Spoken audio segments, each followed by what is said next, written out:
ফোল্ডারটির ভিতরে যে ফাইলটি রয়েছে, ফাইলটি যে কেউ আসে ওই আগের ফোল্ডার লকটা খুলতে পারে। আমি চাচ্ছি আমার ফাইলটিকে যে কেউ যেন ওপেন করতে না পারে, কারণ আগের ফোল্ডারে আমাদের কোনো পাসওয়ার্ড দেওয়া ছিল না। আমি চাচ্ছি আমার ফাইলটার ভিতরে আমি পাসওয়ার্ড দিয়ে সেভ করব, ফাইলটি যেন কেউ পাসওয়ার্ড ছাড়া ওপেন করতে না পারে।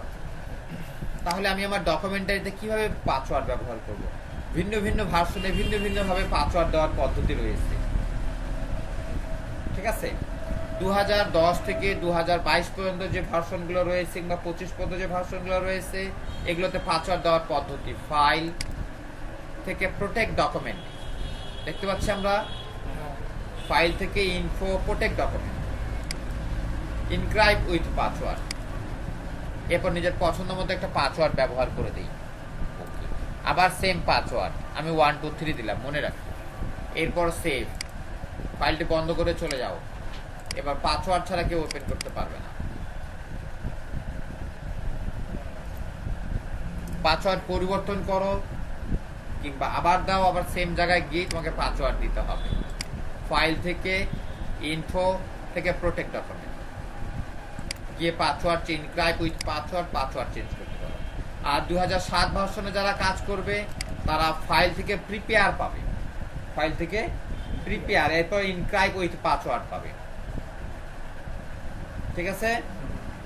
আর যারা 2003 ভার্সনে একদম ওল্ড ভার্সনটা কাজ করবে তারা ডকুমেন্টটাকে ফাইল থেকে সেভ এসে যাবে।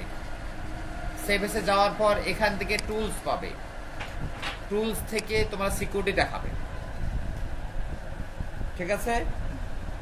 এই ছিল একটা ধাপে পাসওয়ার্ড দেওয়ার পদ্ধতি। আরেকটা ধাপে যদি পাসওয়ার্ড ব্যবহার করতে চায়, আমার ডকুমেন্টে ওপেন করবে কিন্তু কেউ এডিট করতে পারবে না। ওপেন করবে বাট এডিট দেখতে পারবে, বাট এডিট করতে পারবে। অফিসিয়ালি ডকুমেন্টগুলো এমনটি হয় যাতে করে কেউ এডিট করতে না পারে।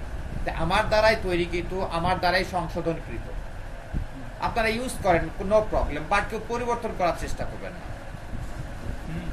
পরিবর্তন করার চেষ্টা করলে আমার বিপদ আছে কিনা, তার বিপদ। তো সেই কাজটা আমরা করব। সেই কাজটা করতে হলে আমাদেরকে যেতে যেতে হবে রিভিউ থেকে প্রোটেক্ট ডকুমেন্ট, রিস্ট্রিক্ট এডিটিং, এরপর allow only this type, yes star, এখান থেকে পাসওয়ার্ড ব্যবহার করব। তাহলে তোমার ডকুমেন্টটা অন্য কেউ আর এডিট করতে পারবে না। ক্লিয়ার? এবার তোমরা তোমাদের কম্পিউটারে একটি ফোল্ডার তৈরি করবে, তৈরি করতে ফোল্ডারে একটি ফাইল তৈরি করবে এবং সেই ফাইলটিকে তোমরা পাসওয়ার্ড দিয়ে সংরক্ষণ করে দেখাবে।